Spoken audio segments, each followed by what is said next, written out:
पान्जाब प्रदेश कंग्रेस कमिटिनि आफादगिरि नवजोत सिंह सिद्धुआ आफादगिरि बिबाननिफ्राय रिजाइन होबाय।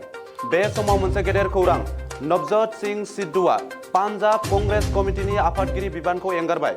कंग्रेसनि आफादगिरि सोनिया गांधीनि बिथोन बादियै नवजोत सिंह सिद्धुआ रिजाइन होबाय। साननैसो सिगाङाव जालांनाय गंबा रायजोनि बिसायख'थियाव कंग्रेसआ जेननायनि थाखाय कंग्रेसनि आफादगिरि सोनिया गांधीआ उत्तर प्रदेश, उत्तराखंड, गोवा, मणिपुर आरो पान्जाबनि कंग्रेस प्रेसिडेन्ट एबा कंग्रेस चिफफोरखौ बिबान नागारनो बिथोन होदोंमोन। बेनिनो दिनै पान्जाबनि प्रेसिडेन्ट नवजोत सिंह सिद्धुआ रिजाइन होबाय। गावनि बिबान नागारनाय खौरांखौ टुइटारनि गेजेरजों नवजोत सिंह सिद्धुआ फोरमायदों। पान्जाब प्रदेश कंग्रेस कमिटिनि आफादगिरि नवजोत सिंह सिद्धुआ आफादगिरि बिबाननिफ्राय रिजाइन होबाय।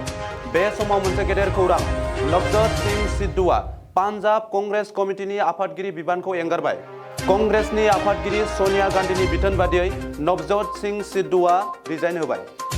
साननैसो सिगाङाव जालांनाय गंबा रायजोनि बिसायख'थियाव कंग्रेसआ जेननायनि थाखाय कंग्रेसनि आफादगिरि सोनिया गांधीआ उत्तर प्रदेश, उत्तराखंड, गोवा, मणिपुर आरो पान्जाबनि कंग्रेस प्रेसिडेन्ट एबा कंग्रेस चिफफोरखौ बिबान नागारनो बिथोन होदोंमोन। बेनिनो दिनै पान्जाबनि प्रेसिडेन्ट नवजोत सिंह सिद्धुआ रिजाइन होबाय। गावनि बिबान नागारनाय खौरांखौ टुइटारनि गेजेरजों नवजोत सिंह सिद्धुआ फोरमायदों।